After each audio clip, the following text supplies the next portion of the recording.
이번 주는 고린도후서 7장부터 빌립보서 4장까지 읽어주시면 됩니다. 고린도후서가 이어집니다. 자신을 깨끗하게 하라고 권면하며 바울은 고린도 교회의 회개를 기뻐한다고 말합니다. 마게도냐 교회의 소식을 알리며 풍성한 연보를 할 것을 권면합니다. 그리고 디도와 그 일행을 소개합니다. 가난한 성도들을 위한 연보는 마음에 정한 대로 하라고 당부합니다.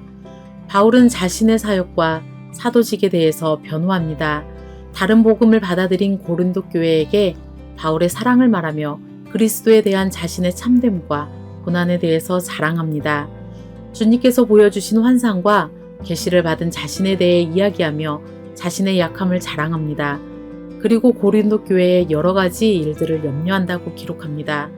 마지막으로 고린도 교회에 대한 권면과 끝인사로 고린도후서는 마칩니다. 이제는 갈라디아서입니다. 갈라디아 지역에 있는 교회들에게 인사합니다. 복음은 하나이며 다른 복음은 없다고 말합니다. 하나님께서 바울에게 주신 권위와 바울의 사도권에 대해서 변론합니다. 할례자의 사도로 베드로가 택함받았듯이 바울은 이방인의 사도로 택함받았다고 말합니다. 바울은 베드로의 잘못을 꾸중하며 믿음으로 의롭게 됨을 말합니다. 갈라디아 사람들에게 율법과 믿음의 복에 대해서 말하며 그리스도께서 율법과 약속이심을 기록합니다.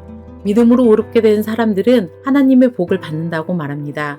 율법 아래에 사는 사람들을 위해 주님께서 오셨다고 기록하며 바울이 갈라디아 교인들을 염려하고 있으며 성도들에 대한 사랑을 나타냅니다. 하갈은 율법의 메인 종이지만 사라는 언약을 받은 자유인이라고 말합니다. 율법을 지키려는 자들은 하나님과 끊어지게 되기 때문에 그리스도인은 자유를 지키며 살아야 한다고 말합니다. 육체의 일을 따라 살지 말고 성령의 열매를 맺으며 살라고 말합니다. 서로 짐을 지며 선한 일을 하라고 권면하며 십자가 외에는 자랑할 것이 없다고 고백하며 마지막 인사와 함께 갈라디아서는 마칩니다. 이제는 에베소서입니다. 에베소 교회에 보내는 인사와 함께 예수 그리스도 안에서 누리는 하늘의 신령한 복을 말하며 바울의 기도가 기록됩니다. 우리는 허물과 죄로 얼룩져 살았고 죄가 있던 우리가 예수 그리스도로 새 생명을 얻었습니다. 이방인인 우리가 예수로 인하여 하나님과 가까워졌고 십자가로 우리가 화목하게 되었음을 말합니다. 이방인을 위한 바울의 사역을 말하며 하나님의 구원의 비밀을 말하며 그리스도의 사랑을 알게 해달라는 바울의 기도와 간구가 기록됩니다. 성령이 모두에게 하나 되게 하시며 하나님이 각각의 사람에게 맞는 선물을 주셨고 옛것을 버리고 새 사람이 되어 성도로서 이 땅에서 바른 삶을 살라고 권면합니다. 하나님을 본받고 빛 가운데 사랑하며 찬송과 감사하며 살라고 말합니다. 아내와 남편의 바른 관계에 대해 말합니다. 자녀와 부모의 관계와 종과 주인의 관계에 대해서도 말합니다. 마귀를 대적하기 위해 하나님의 전신갑주를 입으라 말하며 마지막 인사와 함께 에베소서는 마칩니다. 이제는 빌립보서입니다. 빌립보 교회에 대한 인사와 그들을 향한 바울의 간구와 기도가 기록됩니다.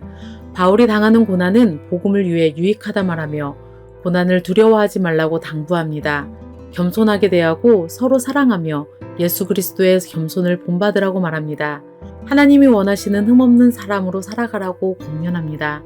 디모데와 에바브로디도를 빌립보에 보낼 것이니 그들을 잘 섬기고 따르라고 말합니다. 율법자인 바울 자신이 예수님을 만난 후 변화된 삶을 이야기하며 그리스도에 대한 표대를 세우고 달려가라고 권면하며 우리의 시민권은 하늘에 있다고 말합니다. 그리스도인의 할 일에 대해 권면하며 빌립보 성도들에 대한 바울의 감사와 마지막 인사와 함께 빌립보서는 마칩니다. 교회를 세워가기 위해 수고한 바울의 편지를 통해 주님의 몸된 교회를 바르게 세워가는 지혜를 얻는 시간이 되시기 바랍니다.